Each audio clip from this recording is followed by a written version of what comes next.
Hello नमस्कार आदाब सलाम सत श्री अकाल केम छो कस्से काय केरो हाल है क्या नाचे आज अब कैसन वानी हाउ आर यू कैसे हैं आप लोग केमो नाचो मनक्कम खम्भा गणियों को केमती अच्छंती की खबर नमस्तुभ्यं राधे राधे राम राम देवी और सज्जनों। आज के इस वीडियो में मैं चर्चा करने जा रहा हूं वृषभ राशि के बारे में। शनिदेव आने वाले 8 महीने यानी कि 240 दिन, आने वाले 240 दिन में कर्म फलदाता शनि, न्यायाधीश शनि का क्या प्रभाव आपके ऊपर में पड़ने वाला है, क्या प्रभाव पड़ेगा। शनि जो है सो आपको क्या फल देंगे। 29 मार्च 2025 तक रात को 11 बजे तक शनिदेव आपके कुंडली के दसम भाव कुंभ राशि में रहने वाले हैं और दसम भाव कुंभ राशि में रहने वाले हैं और 11:01 रात में, कब 11:01 रात में 29 मार्च को ये चले जाएंगे आपके कुंडली के एकादश भाव यानी कि मीन राशि में। तब तक ये यहीं पर में रहेंगे 29 मार्च तक। इसका क्या प्रभाव आपके ऊपर में पड़ेगा, अलग अलग ऋषियों का क्या मत है, उन सभी ऋषियों का मत लेते हुए और मेरा क्या मत है, मैं आपको सब कुछ बहुत ही आसान शब्दों में समझाने का प्रयास करूंगा। सबसे पहले जो है इसमें मैं महर्षि भृगु का मत लूँगा। महर्षि भृगु के मत को देखते हुए बताने का प्रयास करूंगा कि आपके लिए महर्षि भृगु क्या कहते हैं। दसम भाव में शनि है 29 मार्च 2025 तक 11 बजे रात तक, तो क्या कैसे फल मिलेगा। महर्षि भृगु कहते हैं देवी और सज्जनों कि कर्म फलदाता शनि जिस वृषभ राशि अथवा लग्न वाले व्यक्ति के कुंडली के दसम भाव में बैठा हो, वह मनुष्य पिता की शक्ति से भाग्य के विकास का ऊंचा प्रभाव करने वाला होता है।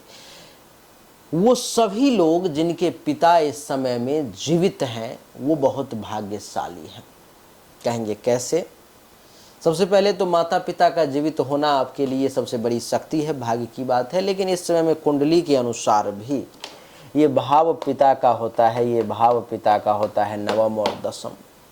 अगर आपके पिता इस समय में जीवित हैं तो पिता के शक्ति का प्रयोग करें, पिता के ज्ञान का प्रयोग करें, पिता के अनुभवों का प्रयोग करें। और देवी और सज्जनों, अगर आप इस समय में पिता के अनुभव, ज्ञान और शक्ति का प्रयोग करते हैं तो भाग्य उदय होने से दुनिया की कोई ताकत आपको नहीं रोक पाएगी। निश्चित तौर पर में एक के बाद एक कदम उठाते हुए आप आगे भागते हुए चले जाएंगे, बढ़ते हुए चले जाएंगे। आगे कहते हैं महर्षि कि राज समाज के अंदर बड़ा भारी मान सम्मान प्राप्त करने वाला, यानी कि सरकार के बीच में, सरकार के अधिकारी के बीच में, बड़े बड़े लोगों के बीच में, जो सेठ साहूकार हैं, जो बड़े ऑफिसर हैं, आपसे जो हायर ग्रेड पर में, हायर लेवल पर में, ऐसे सभी लोगों के बीच में ये शनिदेव वृषभ राशि वाले आपके लिए खूब मान सम्मान, खूब इज्जत प्रतिष्ठा में वृद्धि करवाने का 29 मार्च 2025 के रात 11 बजे तक प्रयास करेंगे। देवी और सज्जनों, इतना ही नहीं, महर्षि कहते हैं कि बाहरी अन्य स्थानों के संपर्क में कमी व दिक्कत समझने वाला, यानी कि बाहर से किसी दूसरे जगह से, अन्य स्थान से, जो यहाँ से कुछ मदद लेना है, कुछ सपोर्ट लेना है, कुछ देख रेख कर रहे हो, किसी चीज़ का निरीक्षण कर रहे हो, उसमें आपको ज़्यादातर कमियां नज़र आएंगी, ज़्यादातर दिक्कतें समझ में आएंगी आपको। और खर्च की लाइन में कुछ लापरवाही व त्रुटियों का योग पाने वाला, पैसा ज़्यादा खर्च करेंगे, लापरवाही करेंगे, कितना पैसा कहाँ खर्च करना है, किस हिसाब से करना है, किस बुद्धि के तहत करना है, इन चीज़ों को देखते हुए देवी और सज्जनों, मैं आपकी जानकारी के लिए बताऊं कि आपको हाथ को मजबूत करना है, कंजूस बनना है, माइजर बनना है, कृपण्य बनना है, पैसा को दबा करके पकड़ने का प्रयास करना है। नहीं तो ये शनि का निगेटिव प्रभाव हुआ कि पैसा आपको थोड़ा सा अगर मन को बहका दोगे तो 5 रुपया में काम निकलने वाला था, उसमें 25 का खर्चा हो जाएगा, फिर भी आपको संतोष नहीं होगा। देवी और सज्जनों, महर्षि आगे कहते हैं कि मातृ स्थान में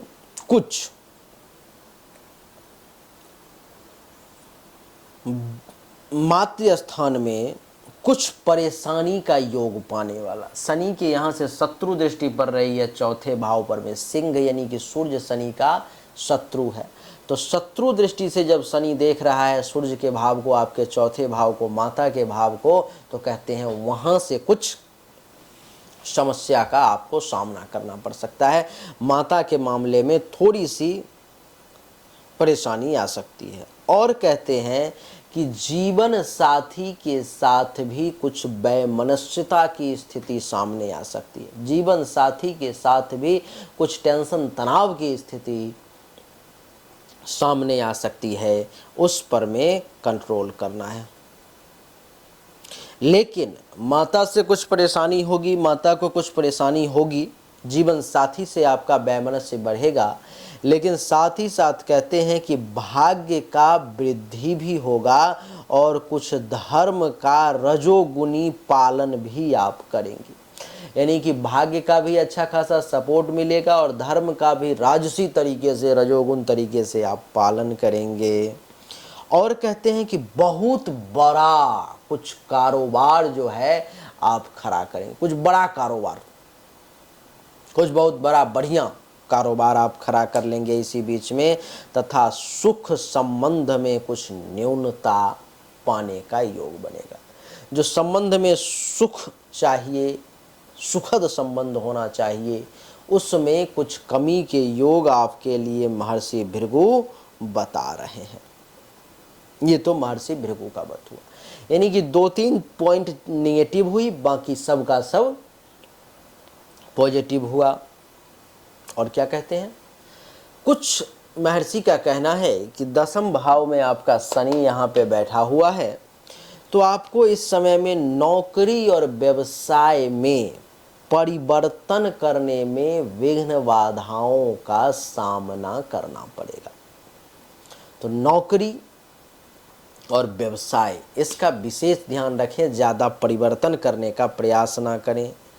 धन का खर्च करने पर में महर्षि भृगु ने भी कहा और गोचर का फल भी कह रहा है कि आपको काबू करना चाहिए। कुछ गलत कर्म और गलत व्यक्ति के साथ जुड़ सकते हैं आप, जिससे आपकी मानसिक व्यथा, मानसिक परेशानी इस समय में बढ़ सकती है।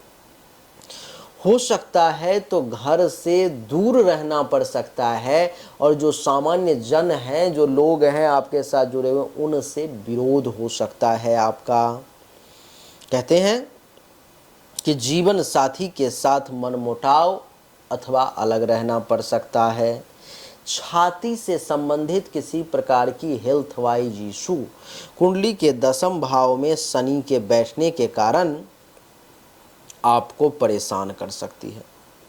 तो इस मामले में थोड़ा सा आपको सावधानी बरतने की विशेष ज़रूरत है। भारतीय ज्योतिष के रचनाकार का कहना है, देवी और सज्जनों, कि इस समय में आप एक अच्छे नेता के तौर पर में भी जाने जाएंगे। आपके अंदर लीडरशिप क्वालिटी खूब बढ़ती हुई, खूब मजबूत होती हुई नजर आएगी।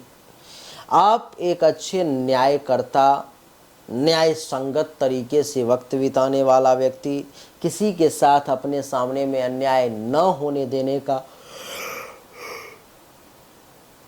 प्रयास करने वाले व्यक्ति के तौर पे आप जाने जाएंगे।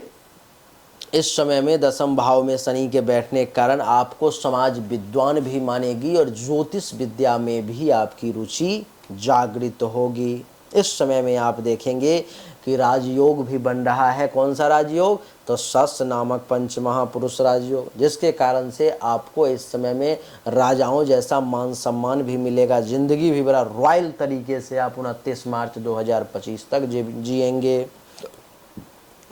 कुछ लोग जो परीक्षा वगैरह दे रहे हैं, अधिकारी बनना चाहते थे, उन लोगों के लिए अधिकारी बनने का भी योग बन रहा है। बहुत चतुरता के साथ सारे काम को आप निपटा लेंगे। कुछ महत्वाकांक्षाओं की आपकी पूर्ति भी होगी, जो इच्छाएं दबी हुई थी। इस समय में परिश्रम खूब करेंगे, परिश्रम से चूकेंगे नहीं। भाग्य का भी खूब साथ मिलेगा। पेट से संबंधित कुछ समस्याओं का सामना करना पड़ सकता है, और आपको बता दूं कि इस समय में आप राजमान्य एवं धनवान व्यक्ति के तौर पर में भी जाने जाएंगे। देवी और सज्जनों, शनि की तीसरी दृष्टि कुंडली के 12वें भाव पर में, यानी कि यहाँ पर में है। 12वें भाव पर जब तीसरी दृष्टि पड़ती है तो कुछ न कुछ अशुभ कार्य में पैसा खर्च होता है। तो 29 मार्च 2025 तक आपके घर से, आपके पॉकेट से किसी अशुभ कार्य में पैसा खर्च हो सकता है। माता जी को कुछ कष्ट हो सकता है। शत्रु का नाश जरूर होगा और कुछ लाभ प्राप्ति का भी योग बनेगा। सप्तम दृष्टि पड़ेगी चौथे भाव पर में। तो चौथे भाव पर में जब सप्तम दृष्टि पड़ेगी तो भारतीय ज्योतिष के रचनाकार का कहना है कि शारीरिक तौर पर में कुछ हल्का फल्का कष्ट का सामना करना पड़ सकता है। जिसकी उम्र 35 या 36 वर्ष की हो चुकी है, उसको जो है सो इस समय में प्रतिष्ठा में, मान सम्मान में खूब वृद्धि होगी। हो सकता है तो सरकारी फील्ड में हो तो प्रमोशन वगैरह के भी योग जो है सो बनेंगे। और दसम दृष्टि कुंडली के सप्तम भाव पर में पड़ेगी तो देवी और सज्जनों, इस समय में जिसका उम्र 36 वर्ष का है उसको धन के नुकसान का भी योग बनेगा, और स्वभाव में भी कुछ मलिनता जो है सो आ सकती है। कुछ लोग कहते हैं कि गुरुदेव, जो अच्छा फल बताते हो उसमें से बहुत कम अच्छा फल हमें मिलता है, और जो बुरा बताते हो उसमें से बुरा तो वो मिलता ही है और उसके अलावा भी कुछ बुरा और हो जाता है। अगर आपके साथ भी ऐसा है, आपके साथ भी ऐसा ही होता है कि अच्छा फल कम मिलता है, बुरा ज़्यादा मिलता है, तो आपको ज़रूरत है अपने जन्म कुंडली की जांच करवाने की। आपको ज़रूरत है अपने हस्तरेखा की जांच करवाने की। आप अपने जन्म कुंडली और हस्तरेखा अगर जांच करवाना चाहते हैं तो सामने दिए गए व्हाट्सएप नंबर पर में आप संपर्क कर सकते हैं।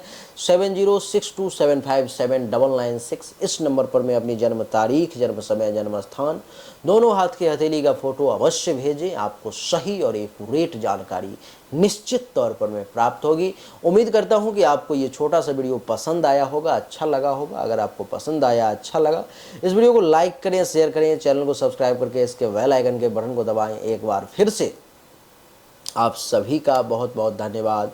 Thank you so much. जय हिंद, वंदे मातरम। बोलिए राधे।